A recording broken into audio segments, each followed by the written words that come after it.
Hello and welcome back to my channel. My name is Costa-Susini.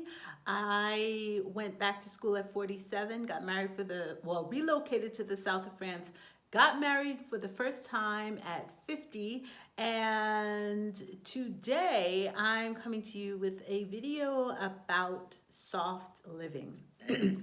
Now, also, the misconception that soft living means that you have somehow abandoned your ambition or anything of that nature.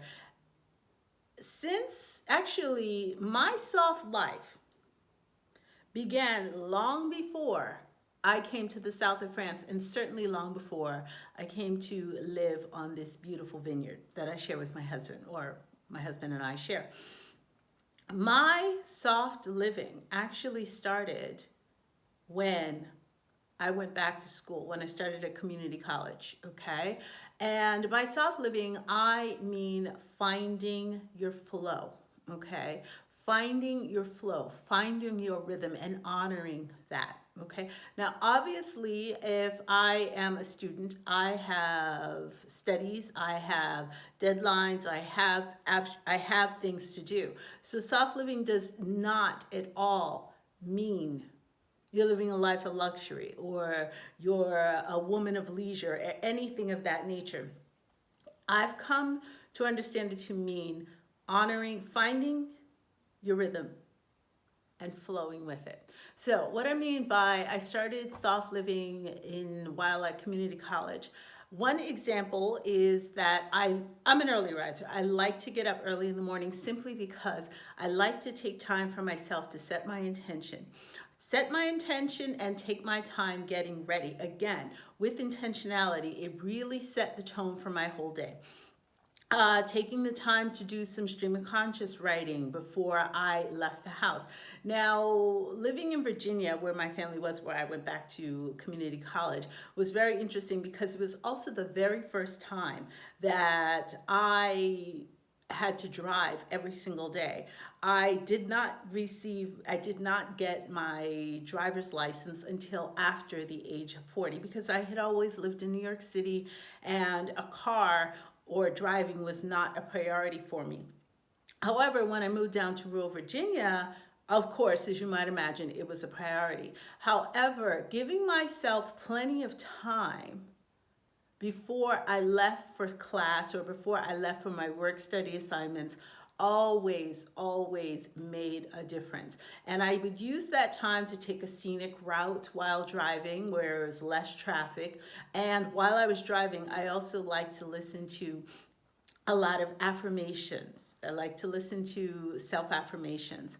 And looking back today, at the time when I was at community college, I had no idea where it was going to take me. I had absolutely no idea where it was going to take me. I knew I wanted to continue my expat adventures. I just did not know what shape it would take. However, again, finding that flow state, now that I look back on things, was pivotal, absolutely pivotal, because it helped me take the time and listen to my intuition, okay? Which ultimately is how I got the idea to enroll in College of International Education, and ultimately study abroad, which brought me back here, okay? And I say back because I did have a sojourn in Nice in 2015, and when I went back to the States, I thought I was just going to visit my family for the holidays. I wound up staying for 5 years, so that's how that happened. Now, the soft life, my new soft life, encompasses a lot of some of the things caring for the vineyard. Here's a perfect example, okay? My husband, we have, what do we have, 7? I think we're down to seven chickens now.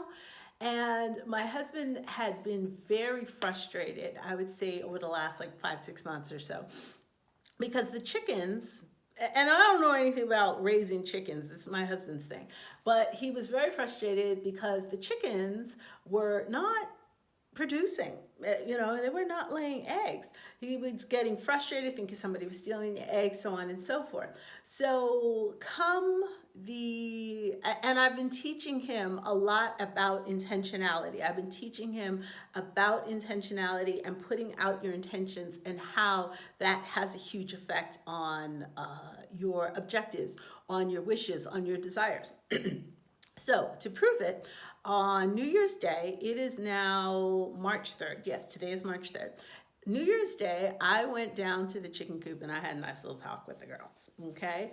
And at first, when I first came to live at the vineyard, I thought they didn't like me because every time I stepped out onto the balcony or every time they saw me, they would squawk and, they would get really loud. And I figured it was because, they were jealous or they didn't like the fact that, and I'm the only female living here now because it's my husband, my beau-père, which is my father-in-law. He lives in the suite downstairs. So it was basically just men. So I had a little talk with the chickens.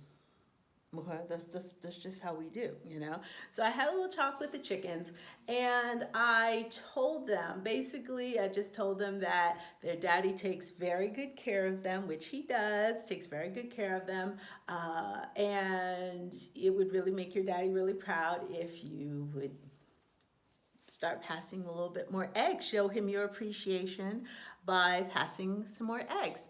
So sure enough, like 2 days later, because my husband, we feed the chickens every other day, and my husband checks for the eggs every other day. I don't actually go inside the chicken coop because, as you know, the chicken coop is very, very dirty, but, that's my husband's domain. So he started pulling these eggs, and he says to me, wow, look at this. I don't remember, the first day or something like that, it was 3, and he was just shocked. Now, like I said, we've got about 7 chickens. So, but every single day he's gone down since. And it's been now, 2 months? We're now 2 months in. And every single day he's gone down, he's gotten anywhere between 3 to 5 eggs. And that's coming off of getting maybe 1 egg every week or something of that nature. And he's just been floored. He's just been floored at the result, at the outcome. So I've been suggesting to him that he do a little bit more creative writing and self-affirmations as far as giving him little insights into the law of assumption, connecting the dots here. So that is how I've been incorporating soft life living. Again, because I live on a vineyard, don't mistake it. I spend a lot of time at the computer working on our brand as a vineyard, okay, promoting our brand. And this land is very, very precious. My husband's great-grandfather purchased it right after the war, and it's been in the family ever since. And I am the one who knows about building sites, things of that nature, communications. That was my major in university. So I've been working on building that platform, building the brand, building the identity of our vineyard. And so now for me, soft living is the same thing, the same habits that I adapted at community college.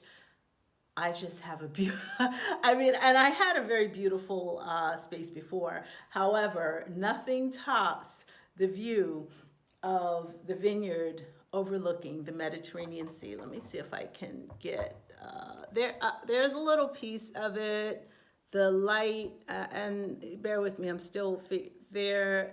I think you can see, is that? No, that's not the sea. Wait, let me see. Nah, the light is, okay, well, it's just beyond that pink house over there is the Mediterranean Sea. So yes, I just wanted to come and say that soft living isn't necessarily mean abandoning ambition.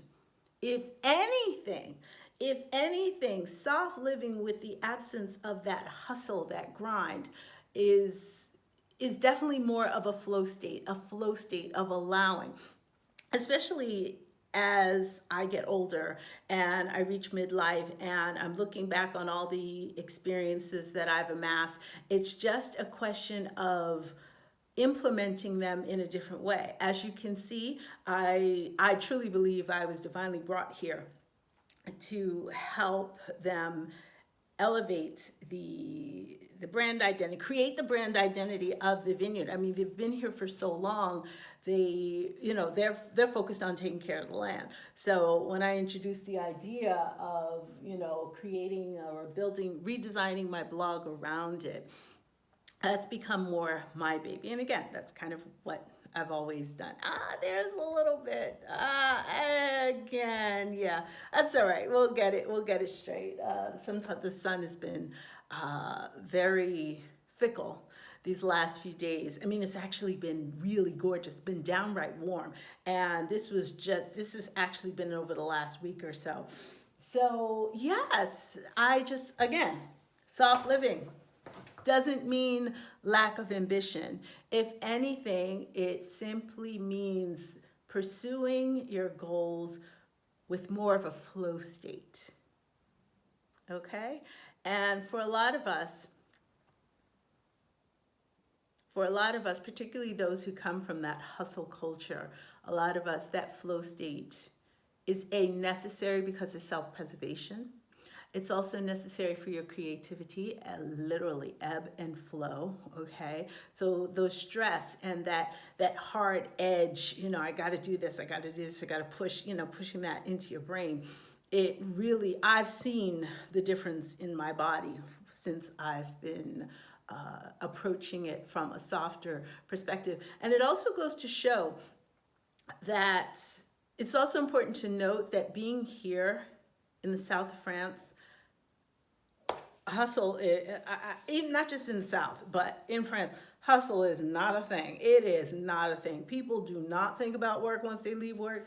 The culture here, as far as working is considered something you do just to feed yourself. It's not considered something that's supposed to be your identity, okay? So honestly, the intention, the goals are very, very different. It's much more focused on quality of life. However, I'm balancing the two because we all know I'm a native of New York City, and it does not mean that I'm going to kick back and just drink wine and eat brie all day. So that is my 2 cents on soft living, and I hope you'll tune in next week. Again, I'm just going to keep recycling these themes on reinvention, first-time marriage after 50, getting married for the first time after 50, and soft living. So hope you will join me. Bye.